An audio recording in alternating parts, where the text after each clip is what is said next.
Pranav Gua Thakurta from EduTV. Today, we have a very distinguished guest with us, Professor Ranjit Singh.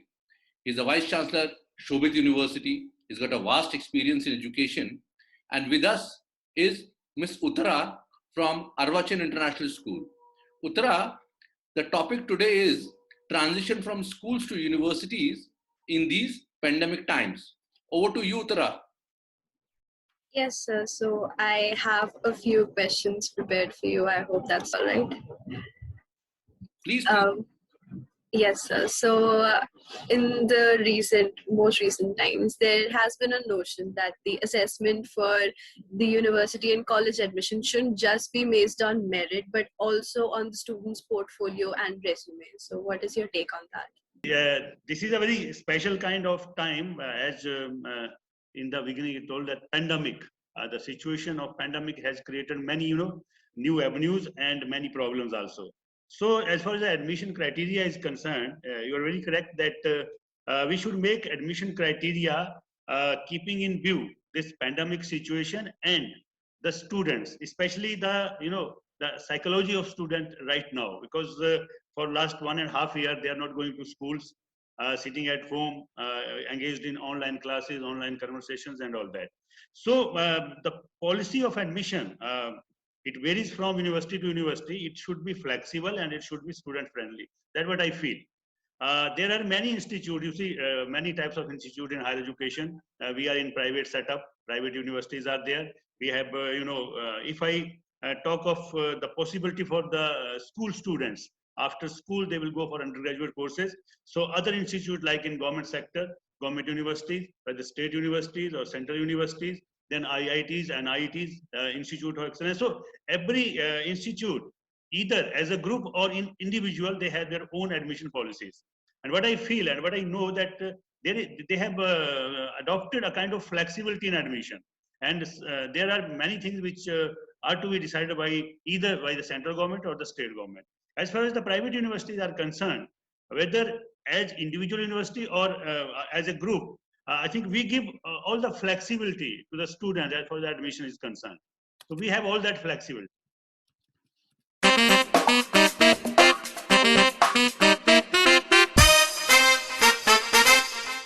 Now I request Ms. Sneha from Arvachan International School to have her queries, questions, guidance from Professor Ranjit Singh.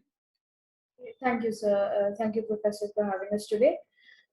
My first question to you is probably in today's context quite important. That, in your view, what should Indian universities, private as well as public, do to go higher up in international rankings, such as the Quacquarelli-Simmons rankings? Correct, good one. Or even private universities in India in our NIRF rankings? So what should they do? What should they focus on so that they go higher on international levels? Okay, thank you for your question. It is a wonderful question, and I will answer it in a very broad sense. As far as the ranking is concerned or the quality is concerned, yes, we have to try all the universities, whether in the government sector or in the private sector. We have to see the attributes on which these rankings are done, and accordingly we have to prepare ourselves. That is first thing. The problem is that if you allow me to say in Indian context, I am an Indian by birth. We are not honest in our efforts. That is the problem basically. And as far as the government setup is concerned, there are so many hurdles. There are very good institutes, what we call as IITs, NITs, Institute of Science, for example, then Science and Education Research Institute, where government is, spending a lot of money and a lot of talent is there. But somehow something is wrong with the policy where they are not allowed to grow. It is happening with the, the government setup. And as far as the private setup is concerned, yes, especially keeping in mind this pandemic, if you speak, then we have financial restraints, and we can always, go for quality. We can provide quality, we can ensure quality, but then we have to think in terms of our infrastructure, to strengthen the infrastructure, both physical and human resources. That is the first thing. And as far as the private sector is concerned, I think there is a need to strengthen the facilities which is to be given or which is required for the teachers basically. You see, if teacher is comfortable in all senses, only then he or she can perform. Now, what I can see in next 10 years, you all know, we all know that national education policy, it is implemented last year, and 1 year is completed. And what are the provision of this policy? And they will be implemented in next 10 years. And I can see the quality concern will be addressed by this, because the power is being decentralized. The institute, they are being given autonomy, and they have to take a decision at their own, whether it is multidisciplinary universities or whether they are autonomous degree granting colleges.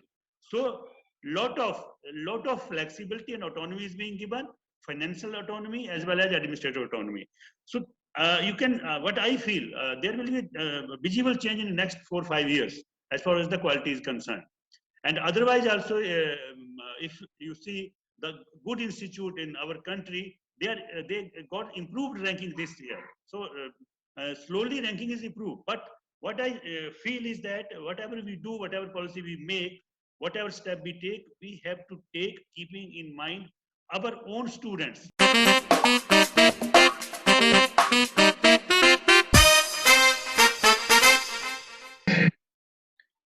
Professor, I would like to take your advice how schools, universities, and corporates they can connect to each other throughout the year. Yes, yes. See, again, if you see what is happening today or in the past, we are not saying that we are not in touch or in connect. We are, but we need to be more systematic. We need to be more practical oriented. I will give you a very simple example. Say, for example, if I say industrial training, if it is a part of our curriculum, which is happening in engineering courses, say, for example, the last semester is internship. We have to do it honestly. The problem in our country is that we are not doing things honestly. It may be or may not be the right platform to say, but until unless we are honest in our efforts. So, for example, if I am a student and I have to go for internship for 6 months in X industry, I should go there, I should do it very honestly and sincerely, and then the purpose will be served. Connectivity is there, but what we are doing right now that we have MOUs, we have association, many of them is just, white elephant, just to show and not really to implement.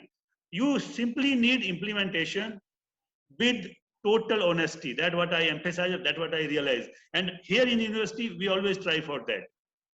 That is one thing. And in national education policy, even this is emphasized. This is emphasized too much, that the connect between industry, academia, corporate, and schools, because we are getting input from the schools.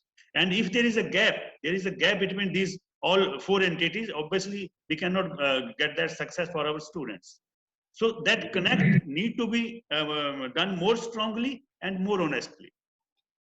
Great. In fact, the idea of the program is today, so we can connect schools and universities later to the corporates also.